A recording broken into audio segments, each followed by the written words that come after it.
It may have been the greatest army of all time, conquering and controlling an empire that stretched across the ancient Western world.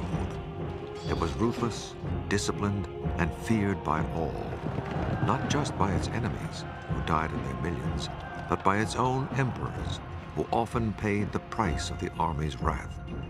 And yet, these soldiers were builders as well as destroyers, helping to spread a culture that became the bedrock of Western civilization. What was it that made this army so dominant? How was it able to rule and reshape the classical world? And why did it eventually fall? This is the story of the Roman war machine.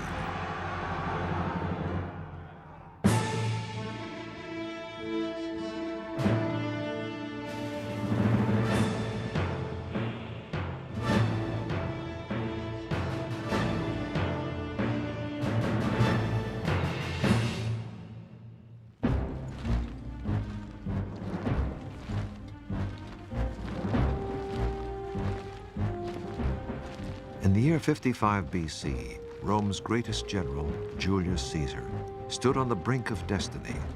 Already, the Roman army, with superior training, tactics, and determination to its rivals, had conquered nearly all the Mediterranean region.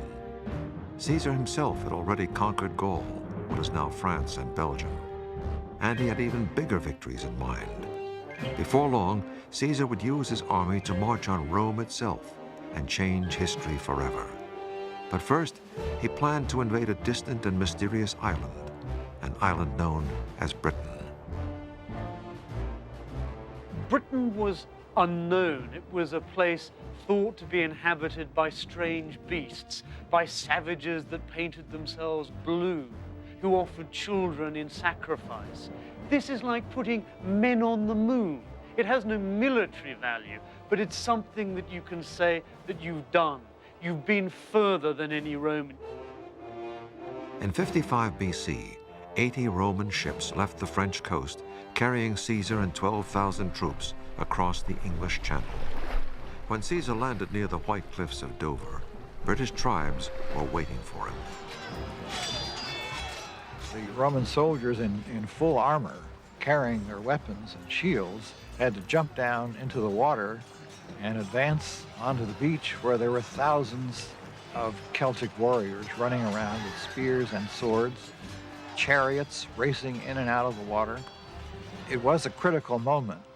Finally, he got enough troops onto the beach that they were able to push up and drive the Celts back. Caesar's army was able to penetrate only a few miles inland before a storm in the English Channel smashed Caesar's fleet, and he was forced to send for rescue ships to escape. But he returned the following year with 30,000 soldiers. The Britons fought him with hit-and-run tactics, but were no match for the legions. Their warfare was not designed for fighting massive armies like the Romans. It was largely small-scale, designed for intertribal warfare. They didn't have the experience of facing armies like the Romans. But once again, a storm in the English Channel forced Caesar to sail back early to the continent, with little to show for his two invasions. The two attacks that Caesar made on Britain in 55 and 54 BC were actually more or less military disasters. He was very lucky to escape because his fleet was twice wrecked by storms on the beaches. And in terms of success on land with his army, it wasn't his greatest moment. Caesar was anxious to leave Britain for another reason.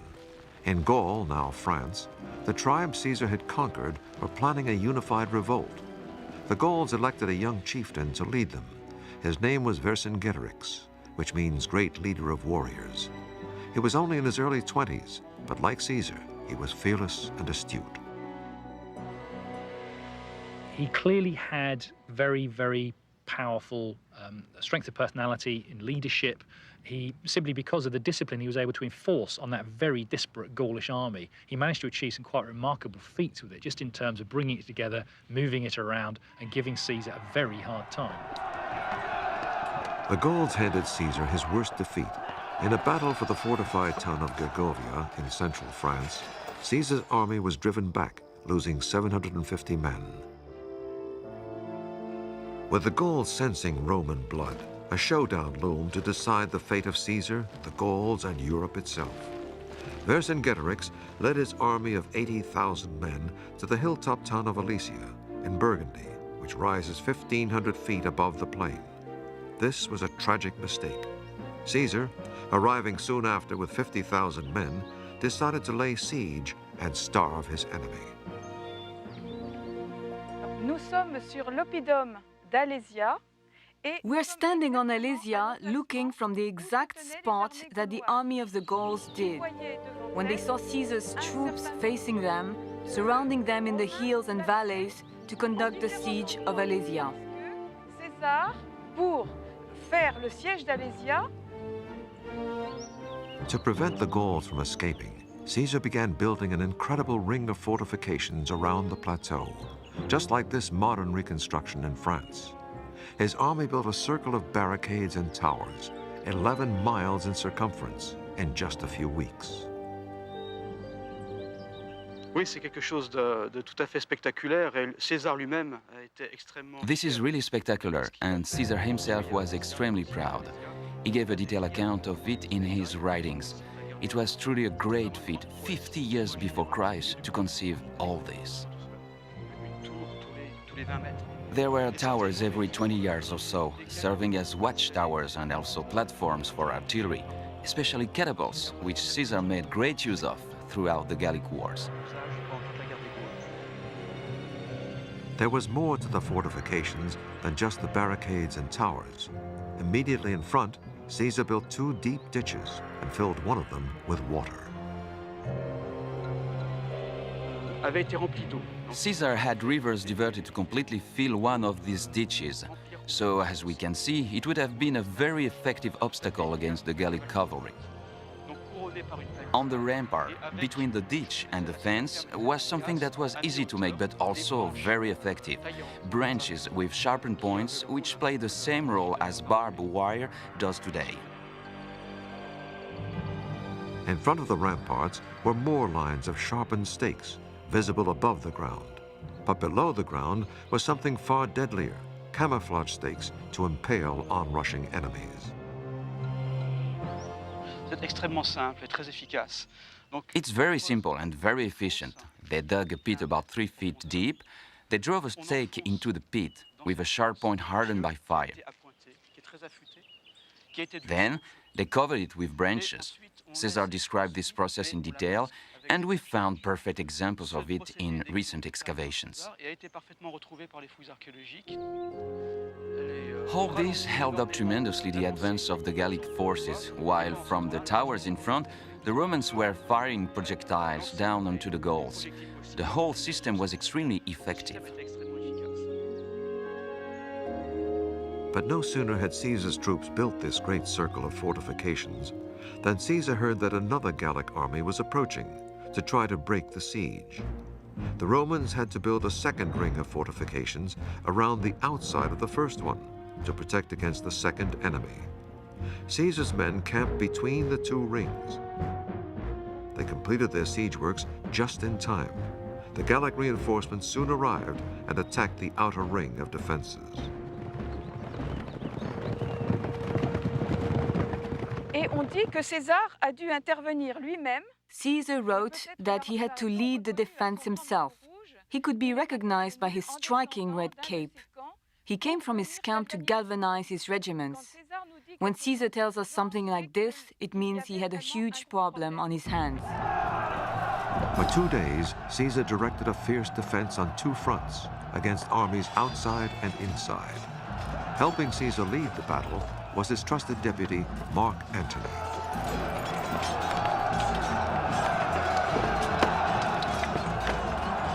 Gradually, the Romans got the upper hand, and the Gallic relief army started to panic and disperse.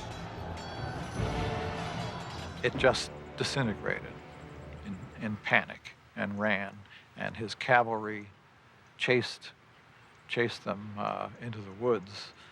And of course, Vercingetorix was still trapped on the plateau in the stronghold. Vercingetorix and his men had no food left, and there were reports of cannibalism. Vercingetorix sent word of his surrender to Caesar, then rode out to appear before him and sat at Caesar's feet. He was led away and sent to Rome as a prisoner, where 6 years later, during Caesar's victory celebration, he was ritually strangled.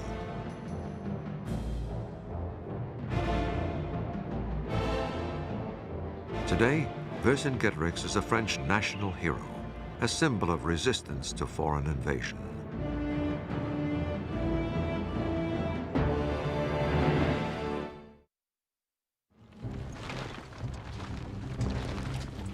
By 50 BC, Caesar's campaigns in Western Europe had lasted 9 years, leaving Caesar wealthy and in charge of a dedicated, battle-hardened army.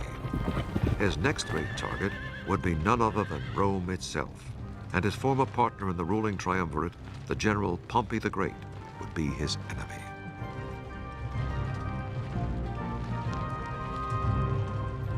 Caesar's victories had been hailed by the common Romans, but among many noblemen, Caesar aroused fear and jealousy.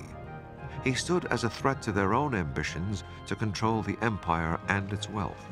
The consequences were almost inevitable. Eventually, that competition is going to get out of control. Eventually, too few people are going to have too large a share of the booty. Super warlords are going to be created. And civil war, as happens in the 1st century BC, will eventually break out between 2 or 3 of them. In the Senate, Caesar's enemies demanded that he resign his official post as governor of France and northern Italy. They also demanded he disband his army and return to Rome, but that would have left Caesar politically naked.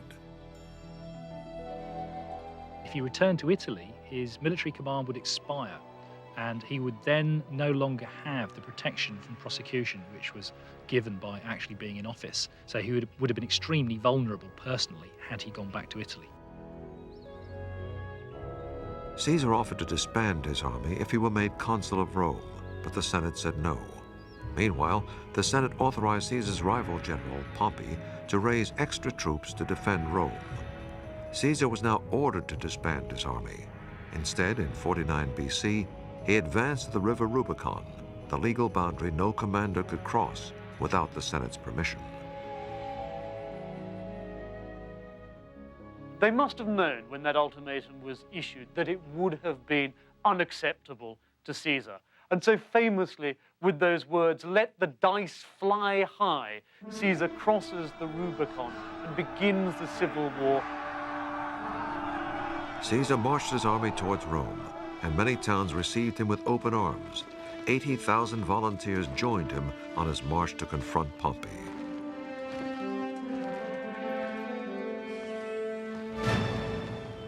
By the time Caesar reached Rome, Pompey's army and his supporters in the Senate had fled for the Balkans to give themselves time to regroup. That left the capital and the treasury as virtual gifts for Caesar. But the civil war was only just beginning. Pompey had other legions in France and Spain, and Caesar quickly headed west to fight them. As a result of his conquest, Caesar was able to forge this very, very effective battle-hardened army which could cope with any other army that it had to face, including other Roman legions in civil war. In Spain and France, there was little fighting. Caesar easily outmaneuvered his opponents, and many of them switched and joined his side. Every Roman town in the provinces was also a potential target, and any town that opposed Caesar came to regret it. High above the suburbs of Marseille in southern France sits the ancient village of La Cloche, which helped supply Pompey's army. So Caesar ordered the town destroyed. A detachment of Caesar's troops marched up this mountain road in 49 BC.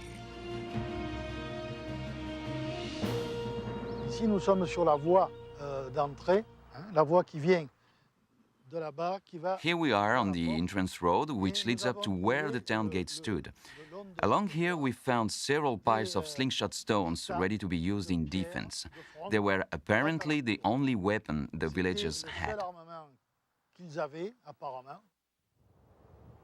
La Cloche was home to less than 1,000 people, no match for determined Roman soldiers.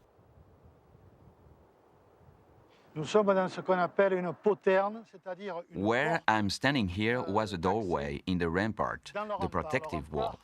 The rampart is here Il est là.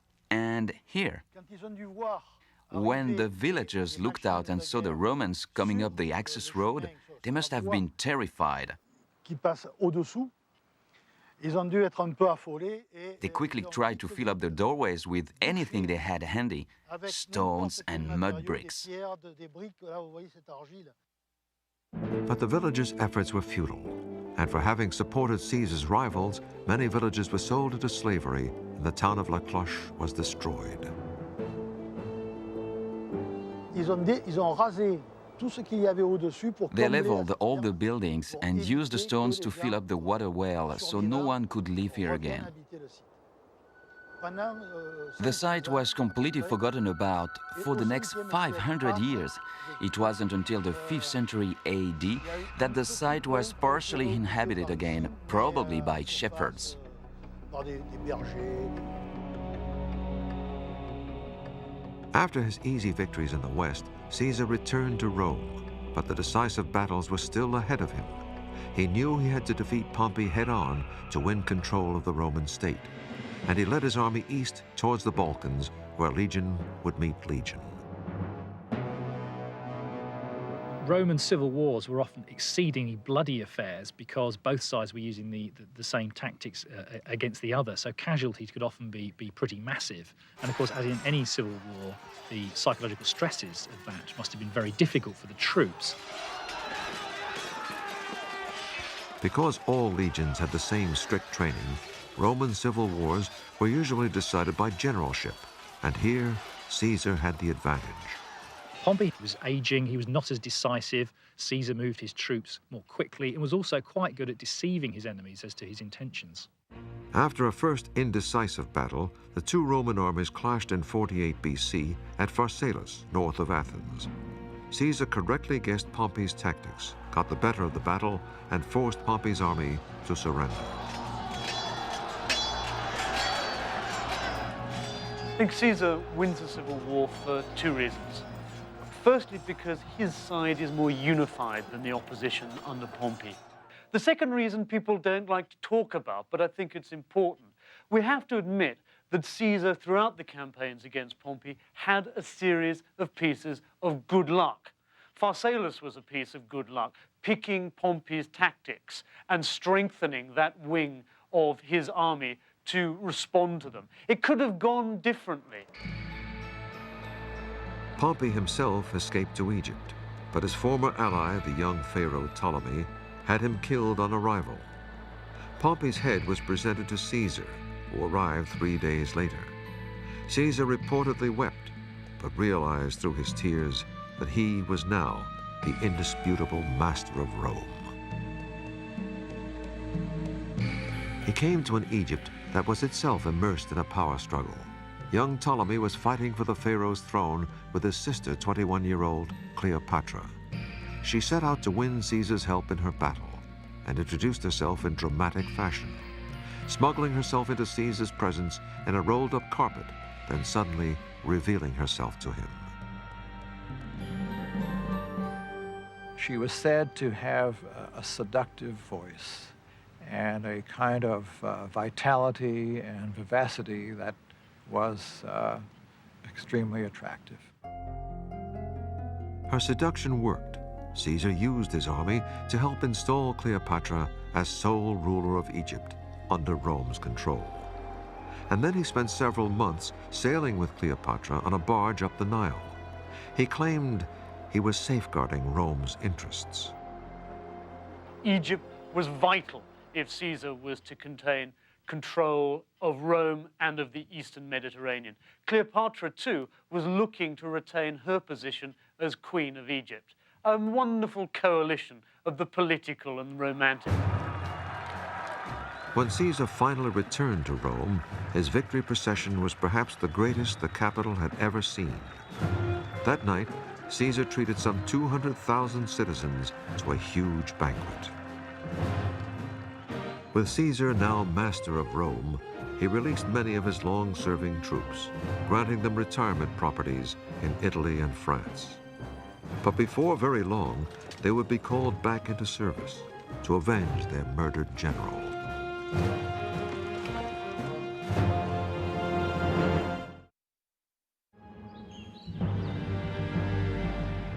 In 46 BC, Caesar's power was so undeniable that he had the Senate name him dictator for 10 years, and later dictator for life.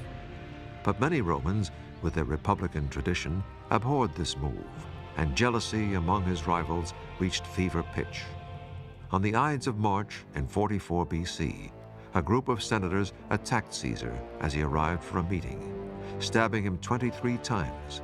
Caesar fell dead, ironically, below a statue of Pompey. He'd become too far ahead of the other competition. The only way to attempt to return things to normal was to eliminate him. In the years before his assassination, he'd begun to assume some of the attitude, some of the regalia, some of the titles of the Roman gods. He was murdered, in a sense, to show that he wasn't a god, in a last-ditch attempt to return the Roman state to a republic. Caesar's murder opened the door to more civil war. On one side were Caesar's assassins and their supporters. On the other, those loyal to Caesar, including his designated heir, Octavian, and Caesar's deputy, Mark Antony. In the decisive battle in Greece in 42 BC, Caesar's old legions again won the day, defeating the anti-Caesar forces. Octavian and Mark Antony now shared rule of the empire between them. Octavian ruled the west from Rome, and Antony the east from Egypt. But Octavian wanted all the power of Rome for himself, and Antony's very public love affair with Cleopatra in Egypt gave Octavian the propaganda tool he needed to turn Rome against his co-ruler. It also allows Octavian to portray Antony as the unmanned Roman, the man who sybaritically on the banks of the Nile sails in scented sweetness with Cleopatra, when he should have been out there like any proper Roman, parading his troops, exercising on the parade ground. Inevitably, it took another civil war to resolve the power struggle. The pivotal battle came at sea, near Actium on the Greek coast in 31 BC. Most of Antony and Cleopatra's fleet was sunk, and Antony's land legions began defecting. Antony and Cleopatra themselves escaped, but fearing their treatment by Octavian, they both committed suicide.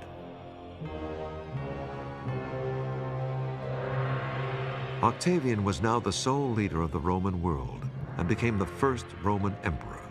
He took the name Augustus, meaning the revered one, and also used his adopted name Caesar. Many future emperors would also adopt the name Caesar, as would other leaders throughout history.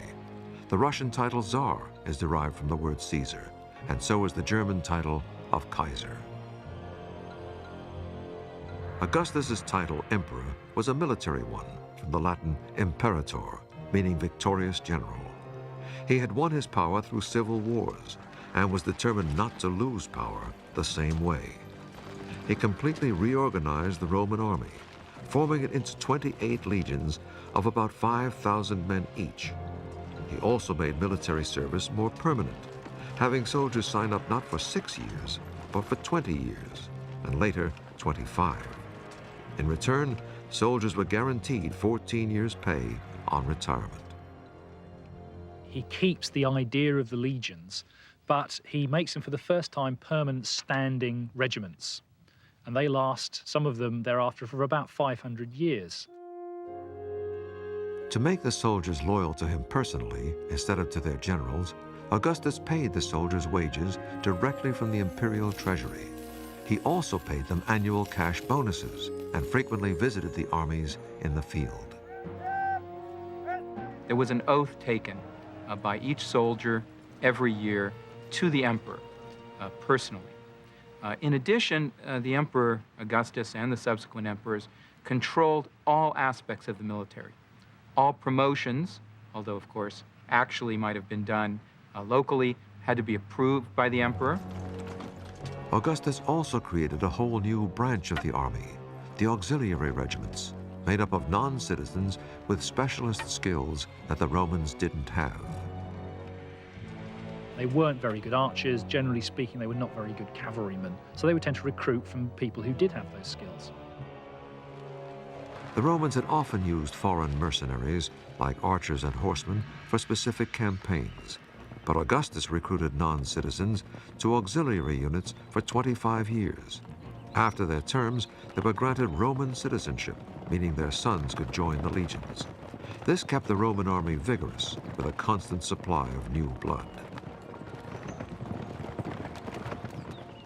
Over time, the ethnic makeup of the army changed dramatically.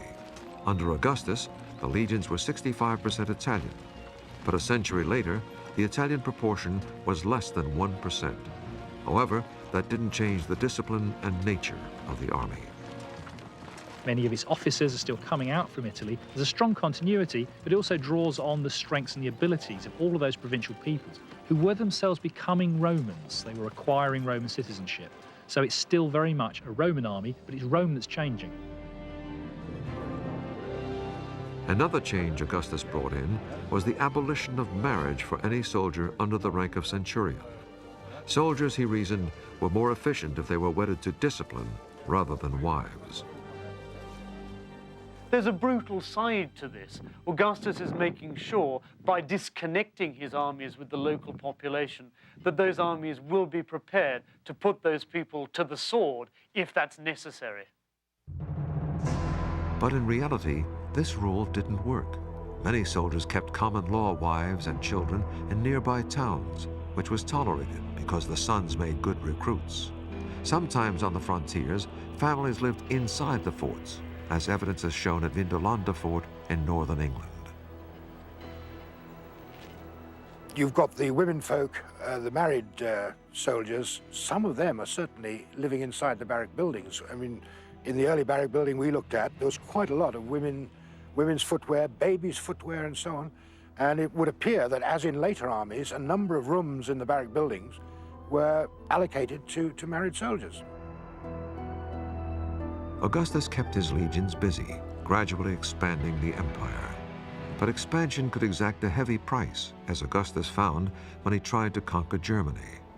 The Romans had built 50 forts along the Rhine, including one reconstructed here at Xanten in Germany, as bases for their campaign.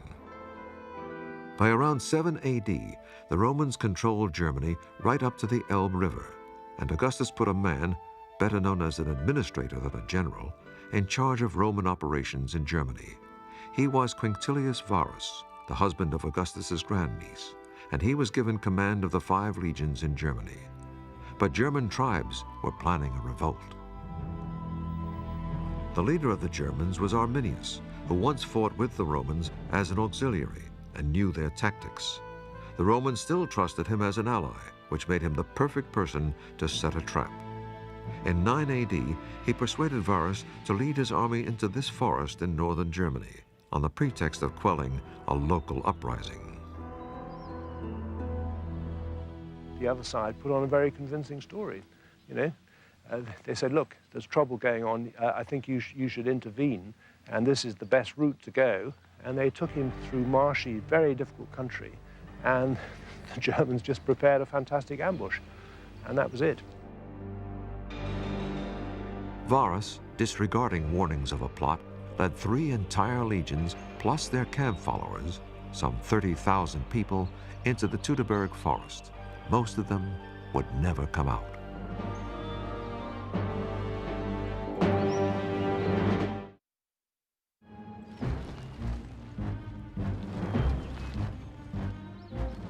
When the Roman commander in Germany, Varus, led his 3 legions into this German forest in 9 AD, he was walking into one of the worst ambushes in history. It began to rain, and they were making their way between the mountain on one side and the marsh to the other side. And then came the initial German attack, which was launched by spears from some distance at first, which killed quite a few of the Romans and put them into confusion. The German warrior Arminius had caught the legions at their most vulnerable, hemmed in, unable to use the tactics and discipline that made them so powerful on open fields. Imagine the scene in this forest 2,000 years ago with the Romans trapped here in the pouring rain, the pandemonium, the wagons overturning, the cavalry horses stampeding, the Roman women and children crying and shrieking as they died. The battle raged for 3 days, and the Romans were annihilated. Of the 30,000, only a few hundred escaped. Varus himself committed suicide along with his top officers rather than fall into the German hands, and probably with good reason, because the Germans, in fact, treated the captured Romans in a very barbaric fashion, burned them alive, and so forth. Varus's head was chopped off and sent to Rome. There was panic in the capital, with fears of barbarian invasion. That didn't happen, but the defeat was a terrible blow. Overnight, Rome had lost 3 legions, more than 10% of its army. For years later, Augustus would roam his palace, beat his hands on the wall, and cry, "Quinctilius Varus, give me back my legions."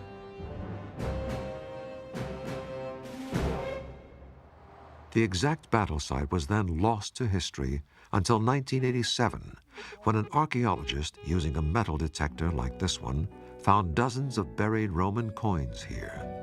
None of the coins was dated later than 9 AD, meaning they were almost certainly carried by Varus's legions.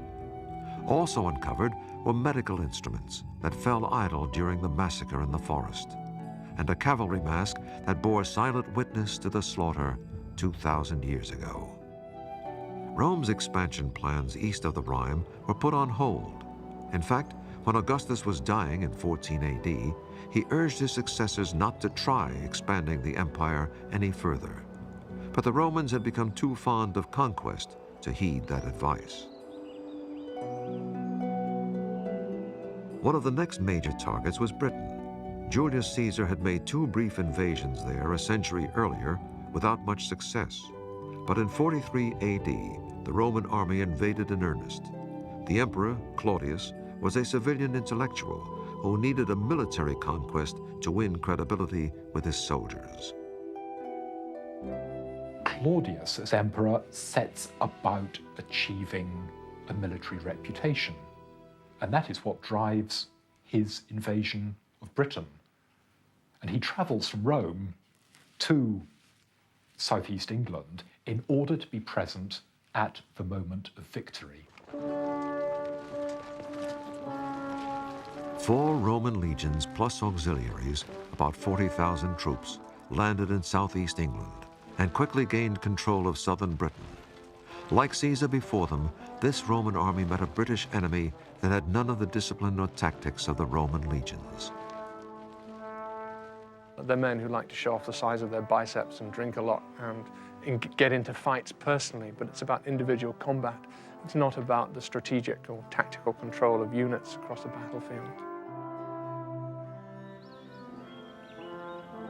Most Britons didn't live in cities like the Romans. In fact, the word civilized means city dweller. Typically, Britons lived in farming villages, like this recreation in southern England. Some, for protection, lived in hill forts like Maiden Castle, also in southern England. Carved from a natural hillside, Maiden Castle has ramparts 1.5 miles in circumference, built around 500 BC. They were, as much as anything, concerned not only to defend themselves against their enemies, but to impress those other communities and indeed themselves with their own power. But their power did not impress the Roman army very much. In 43 AD, a Roman regiment stormed villages and hill forts, including Maiden Castle. Against the might of the Romans, the British defenders had little more than slingshots. Earthworks like this would not really have been a problem for the Romans. They would have been able to attack and break into an enclosure like this, probably, I would imagine, within no more than a day or so, using artillery burning the gates. A possible remnant of the Roman victory was found during excavation at Maiden Castle, an arrowhead from Roman artillery, still embedded in a British spine.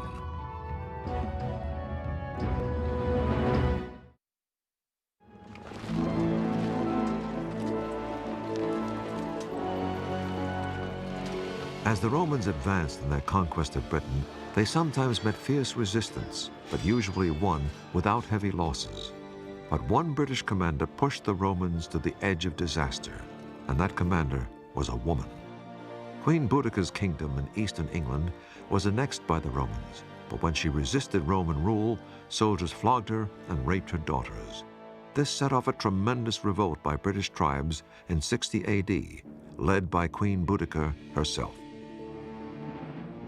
We have a description of her. She was extremely large and fierce, with long red hair cascading down to her knees and wearing a large gold necklace and with bright piercing eyes and a harsh voice. Boudicca's army ambushed a legion, killing some 2,000 soldiers, then destroyed 3 Roman towns, including London, killing about 70,000 Romanized civilians. And the Roman presence was virtually wiped out there. She and her army just killed everybody that she found. And if you dig up any of those cities and get down to the Roman layers, there is a large black layer of destruction which can be directly attributable to her activity. Boudicca's raids were so overwhelming that the Roman Emperor Nero seriously considered pulling out of Britain altogether. Boudicca's army had met little resistance because most of the Roman forces were in Wales, attacking the headquarters of the Celtic priests, the Druids, who inspired native warriors against the Romans. But the Roman army had the last word against Boudicca. They met her army for a showdown north of London and waited for the Britons to charge impetuously towards them. When the Britons were nearly upon them, the Romans threw their javelins, then charged, knocking the Britons down with their shields and butchering them with their short swords. 80,000 Britons were killed that day, and just 400 Romans. The usual problem that the British had encountered, that their simple battle tactics, single-line charges, are not sufficient to deal with the extremely well-organized Roman legions. Queen Boudicca and her daughters committed suicide rather than await their fate at Roman hands. The Boudiccan revolt did little to slow the Romans. 20 years later, they had conquered nearly all of what is now England, Wales, and Scotland. After conquering Britain, Rome also expanded the frontiers at the other end of its empire, adding Arabia to its Middle Eastern provinces in 106 AD. This ability to conquer territory as different as windswept Scotland and the Arabian desert showed the great adaptability of the Roman army.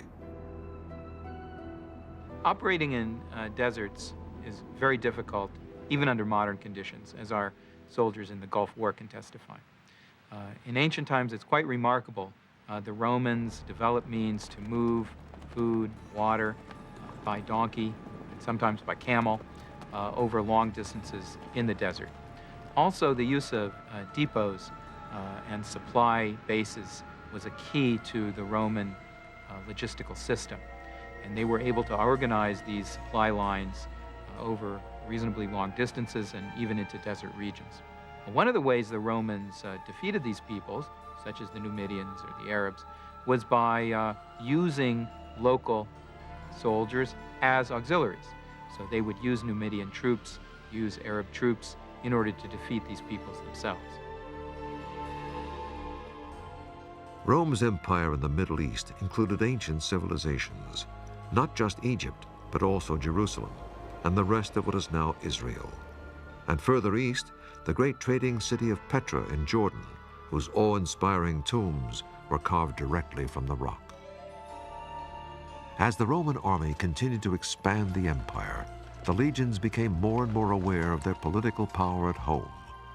The legions were so powerful that they often decided who the next emperor would be, by force if necessary. The army was absolutely crucial in determining who sat on the throne at Rome. Officially, Rome was a sort of a constitutional monarchy in which the emperor was approved by the Senate. But in reality, unless he had the backing of the soldiers, the loyalty of the soldiers, he was not going to last very long. The soldiers with the best chance to determine the emperor were the ones who guarded him, the Praetorian Guard in Rome. Their first taste of creating an emperor came when several of them murdered the infamous Caligula in 41 AD, then quickly installed his uncle Claudius as ruler. The Praetorian Guard really enjoyed their nice cushy lifestyle in Rome. They needed an emperor to guard, so they dragged poor old Uncle Claudius, who was a rather obscure member of the imperial family, out of the palace. He thought they were going to kill him, but in fact they carried him off to their camp and made him emperor. Legions stationed far from Rome also had huge political power. After the suicide of the Emperor Nero in 68 AD, legions throughout the empire literally fought each other to install their favorite commander in the top job. Many senior generals themselves, being senators, could well have a claim to power, and they were not at all averse to actually using their soldiers to that end. We tend to think of emperors lying sybaritically on couches in the middle of Rome, but actually most of them have fought and fought hard with armies on the frontiers. Being associated with an army, having military experience, is key to anyone who wishes to be a successful emperor. Any emperor who ignored his relationship with the army did so at his peril. And this was, I reckon, the biggest mistake by Nero, for example. Things were going so well for the most part under Nero's reign. He could have a good time, and he neglected to go to the legions. Had he but realized it, if he'd gone to the legions, first of all, they would have all stayed loyal, but secondly, he would have realized how loyal they were. As it was, when one or two started rebelling, he threw in the towel straight away. It was totally unnecessary. Emperors were firm believers that when it came to the army, loyalty could be bought. Augustus paid soldiers annual bonuses from his own pocket, and Claudius granted the Praetorian Guards 5 years' pay to keep them happy. In the 2nd century, the Emperor Marcus Aurelius reportedly so depleted the treasury by bribing the guards that he had to auction off the palace valuables and his wife's clothes. The greed of the Praetorian Guards reached a peak in 193 AD, when they murdered the Emperor Pertinax, then held a public auction between two noblemen to see who would bid the highest for the crown. The winner, Didius Julianus, offered them 5 years' pay, but it turned out to be a bad deal. A few months later, disgruntled frontier legions murdered him.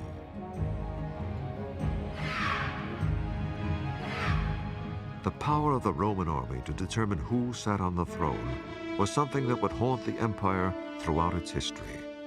In the centuries to come, internal wars between legions wanting to win the emperor's crown for their own commanders would badly weaken the defense of the empire and make it vulnerable to decline and fall.